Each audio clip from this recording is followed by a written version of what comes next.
Hello you guys, welcome back. My name is Amber. Let's do some Christmas and July crafts. We are going to start out with this old mailbox that I picked up at the Goodwill bins. So I'm going to start out by giving it 2 coats of Waverly chalk paint in the color plaster.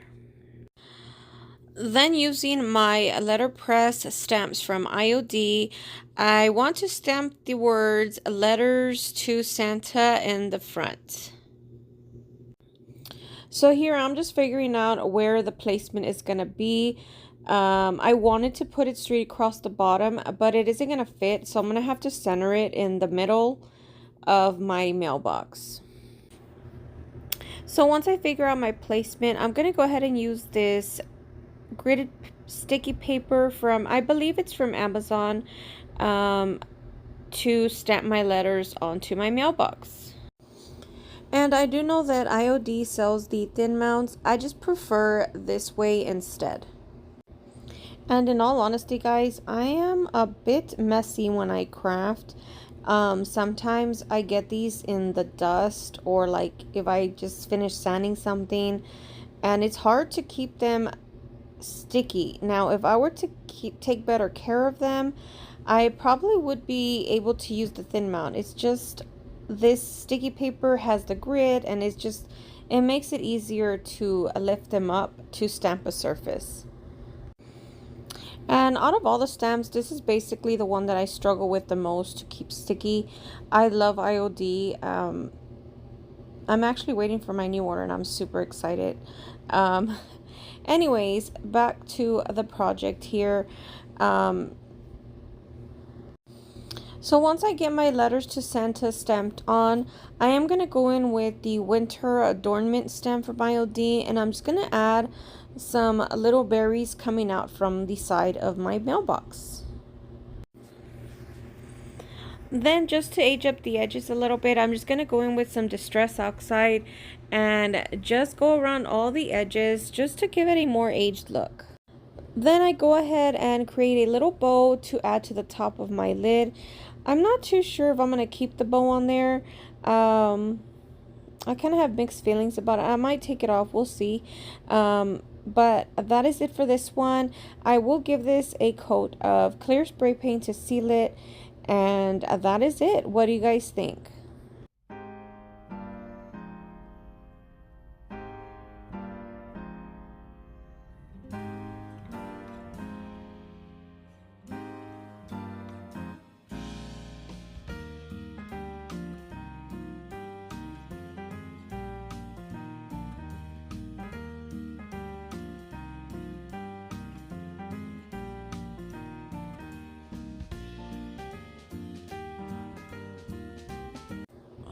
Next up is actually an inspiration from this website, Antique Farmhouse. I'm just going to try and recreate this beaded garland candle holder. So these candle cups I did pick up at the bins, but they are originally from Hobby Lobby for $4.99. I'm pretty sure you could get them on sale.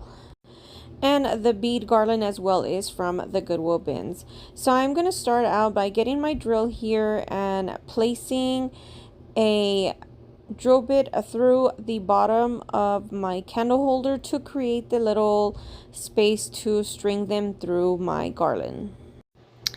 So to make it easier to string my jute through the beads, I'm going to use this really long needle that I actually picked up from Walmart a couple years ago. It comes like in a 3-pack or 4-pack for like $3, I believe.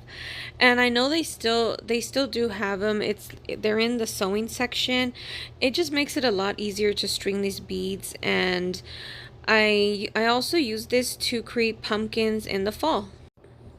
So halfway through this project, you will see that the jute will change to a black like suede type string. I just changed my mind and decided on the black. But if you do decide to create this, you do whatever fits your style. I just prefer the black. So here I'm basically stringing, I think I did about 6 beads, and then I string a candle cup through, and then 6 more beads, and I just continue the pattern until I was out of beads.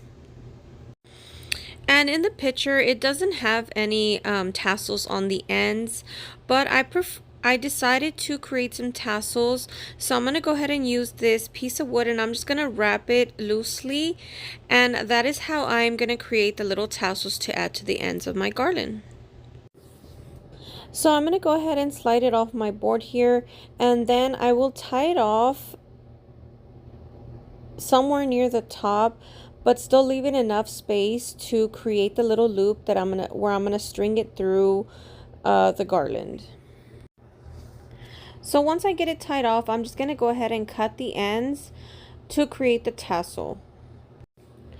And then I will go ahead and string it through my garland and tie it off. And that is it for this one. I decided to keep this very neutral, so I decided to not paint it. But if you do recreate and you choose to paint it, you can also do that.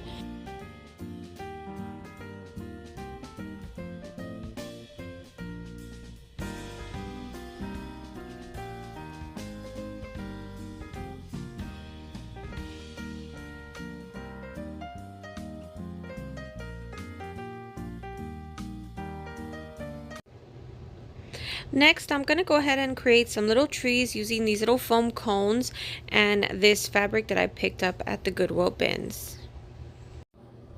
So I'm going to start off by spraying some spray adhesive to my cone and the fabric, and once I reach the end, I will go ahead and close it off using some hot glue, and I am using a low temp gun so I don't melt my foam. So I really love the texture of this fabric. I don't know, I know that there is a particular name for it, I just don't remember what it is right now. I picked this up in the spring knowing I wanted to use it for some Christmas trees. So as I mentioned, I'm going to go ahead and close it up with some hot glue on the once it reaches the other end of the fabric. Then I'm going to go ahead and cut any excess off. So once I reach the bottom, I do add a little bit of glue to the edges. But to cover up the center of the little cone there, I'm going to go ahead and cut out a circle just to give it a more neater look at the bottom. So I'm basically just going to trace out the bottom of this paint can here to create the circle, and then I will just go ahead and cut it out and we'll glue it to the bottom of the cone. But before I do that, I'm going to create some little stands for my little trees, and I'm going to use these dowels from Walmart. I'm going to cut them in 2 different sizes just so my trees could have different heights. So I'm going to go ahead and add some hot glue and then stick it into this little wood piece to create the little stand. So I'm going to go ahead and use this paintbrush just to create the hole where I'm going to put my little stand. I'm going to add some hot glue and then I'll put the stand right through there. Then I'm going to go ahead and cover the foam using the circle I cut out, but I do cut a slit through the circle so it can go around the stand and cover all the foam. I will then glue it up just so it has a neat finished look underneath. So I want to add a little rusty star to the top. I'm basically just adding a piece of floral wire that I cut from some previous florals that I cut, and that'll allow me to stick it through the foam on top of my Christmas tree. So for my second tree, I basically do the same process. Only difference is I left a little bit of space on top and I just fill that with a little bit of cotton to create a taller tree. And for this one, I decided to leave it without a little star, and that is basically it for these, and here is the end result.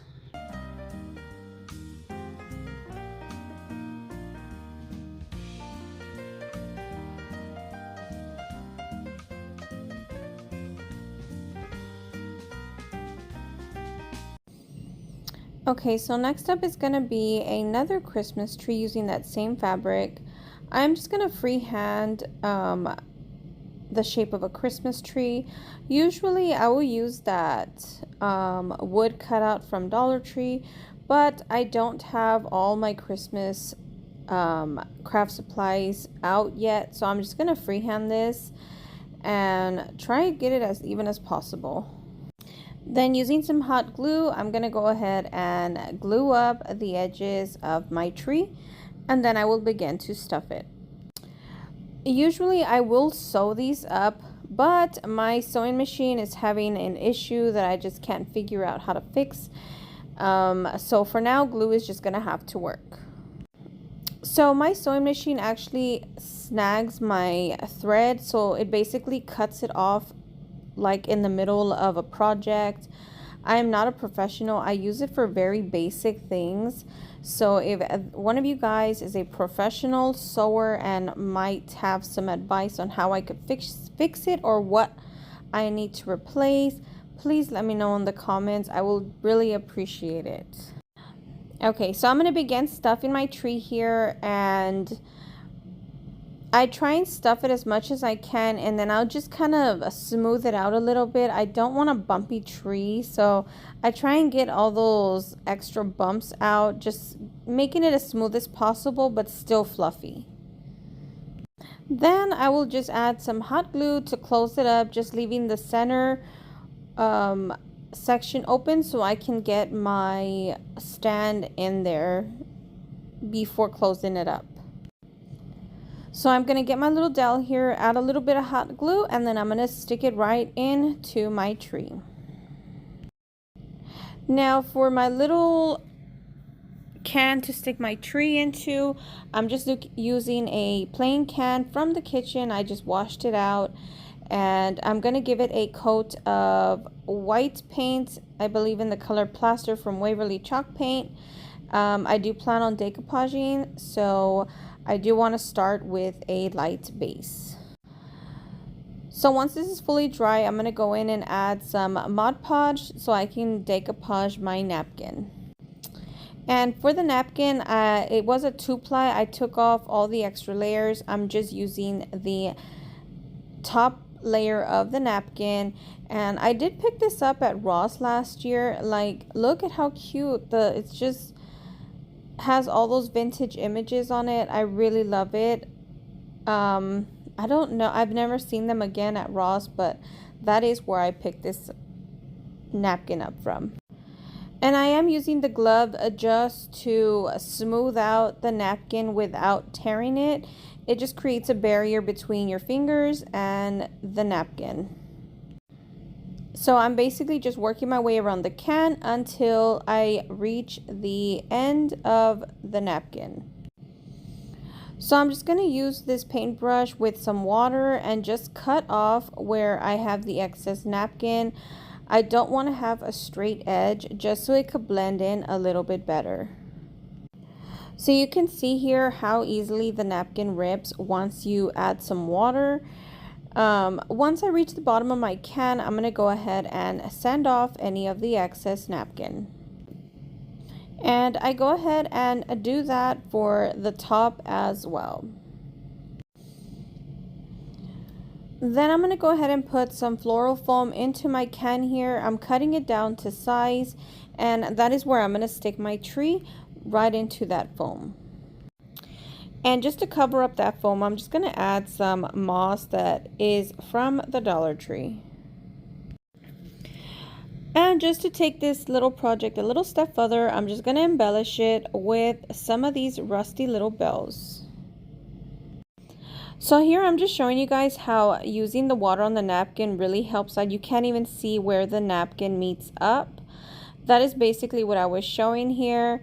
So now I'm going to go ahead and tie some jute around my can, and then I will string my bells right through that. Then I just created a little jute bow, and I'm just going to go ahead and glue that right above the bells. So I'll add some glue to my little tree, stick it into my can, and we are done.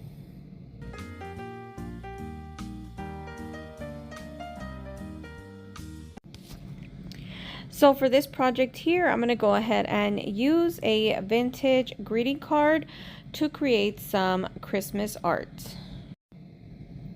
So I had already pre-cut my poster board, which is from the Dollar Tree, the thick foam one. I couldn't find my blade. That's why I have a very rough edge. So to cover the poster board in the back, I'm going to go ahead and use a sheet out of this book that I picked up at Hobby Lobby last year. So I went ahead and already traced out my poster board. Here I'm just going to cut my cardstock down to size. And I'm going to go ahead and use this glue stick to adhere my cardstock to my poster board. So before I do anything else, I'm going to go ahead and stick my poster board into my frame. I don't want it to fit too snug to where it's going to warp my poster board. So I just want to make sure it fits just right. It was a little snug in one corner, so I did go ahead and cut that down. So I went ahead and cut my card in half, and I'm going to go ahead and place it onto my frame here. I wasn't sure if I wanted to place it in the center or further down. I did have this other card that I wanted to use the Merry Christmas from it, but it was a little too big, so I ended up just using the Santa picture. And again, to adhere my picture, I'm just going to go ahead and use my glue stick. Then I'm going to go ahead and attach it right over that cardstock that I placed over my poster board. And I do add a few drops of glue in the back, just in case I decide to change this out. I can go ahead and do so without having so much glue on the back. So I'm just going to create a bow to go right on top of my picture. So right here, I'm just looping it right over each other. Then I will go ahead and pinch it in the center. Then I will create another little loop, bringing it to that center and pinching it along with the rest of the ribbon. Then this next part, I'm going to go ahead and twist the ribbon around to keep the right side or the pretty side showing, and then I'm going to go ahead and loop it around and pinch it in the center as well. So I'm going to grab this little thread here and tie it off in the center. There's so many ways to do bows. Just do whatever is easier for you. There are several ways that I do bows. This is just one of them. So here I'm just adjusting my bow to make sure that everything is laying how I want it to lay. And then I'm going to go ahead and tie it off. So I'm going to add a little bit of hot glue, and I'm going to go ahead and attach it to the top of my frame. And I am going to add some hot glue to the bottom of my little bow tails just to make them lay a little bit better. And to cover the little tie where I tied off my bow, I do end up putting this little bow that I made out of clay last year. It's out of a little Amazon silicone mold, and I just placed that right in the center of my bow. And that is basically it for this one. I do add a little hanger to the top of my frame. I did pick the little hanger up off of Amazon. It comes like in a pack of 20. And that is basically it for this one.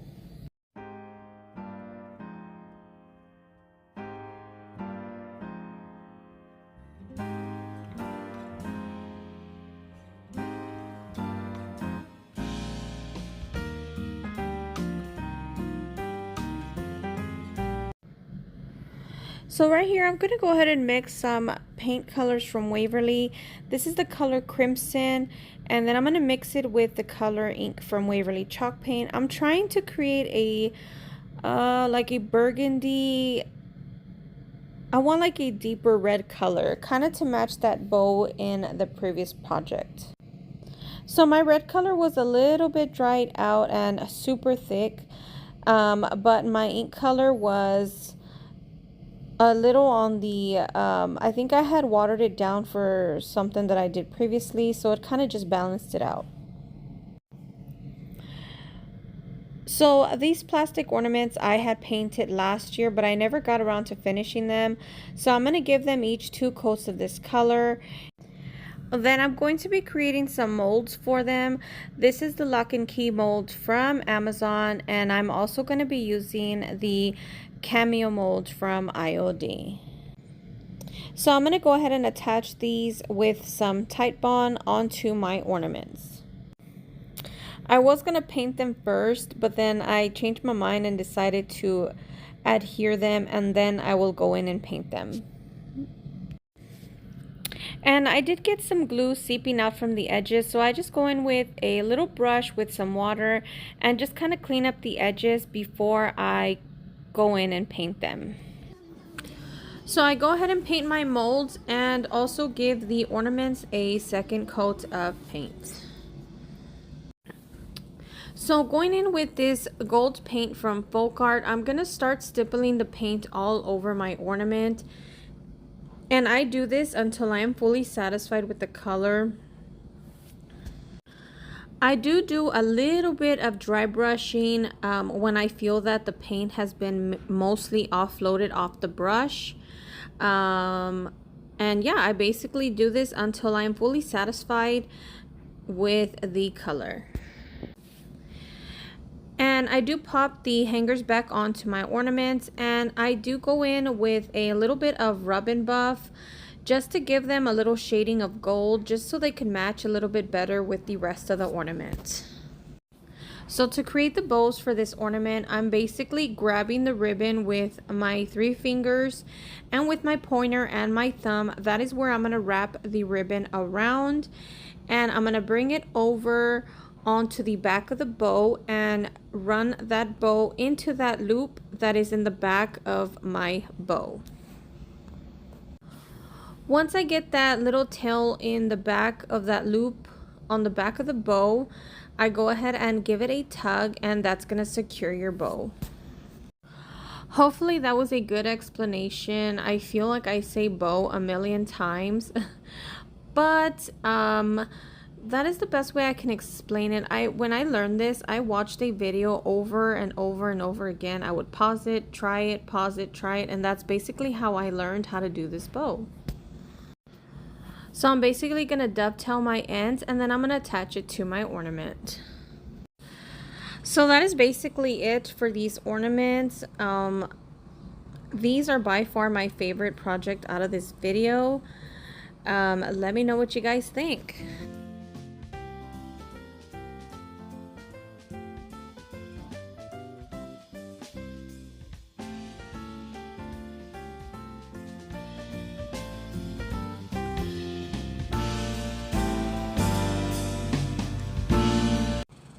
So for our last Christmas craft, I'm going to go ahead and use another greeting card. This time I'm going to go ahead and create some little Christmas tags using these galvanized tags from Dollar Tree. So I'm going to go ahead and place my tag over the image and just trace it out, and then I will go ahead and cut it out. And I was able to get 2 tags out of this one greeting card. So I'm just going to go ahead and use this Elmer's adhesive spray, give it a good coat, and then I'm going to go ahead and place my card right over this to attach it to my tag. And just to create the little hole, I'm just going to use this little weeding tool that I got from Dollar Tree. Then as always, just going to age up my edges a little bit with some Distress Oxide. So I'm going to restring some jute through the top for the hanger, and I do add a little bit of hot glue to the edges so I'm able to string my beads through easily without it unraveling. And then I'm just going to create a very simple jute bow and place that right underneath the beads. So last year I had ordered some typesetting words from Etsy, and I had some left over, so I'm gonna go ahead and use this cardboard. I'm basically taking the top layer of the cardboard off, and I'm basically gonna lay my lettering prints on top of this cardboard. I just feel like it gives it a little bit more dimension and interest, so I'm gonna go ahead and glue my little letters to the top of my cardboard. And if I can find the Etsy shop, I will link it in the description. So I basically glue these to my tags, and that is basically it for this one. I love that the greeting cards, you get vibrant pictures. So if you come across some pretty greeting cards, don't pass them up. You can do lots of crafts with those. And that is basically it for today's video, guys. I hope you guys enjoyed what I created. If you like what you see, please subscribe and follow for more, and we'll see you in the next one. Bye bye.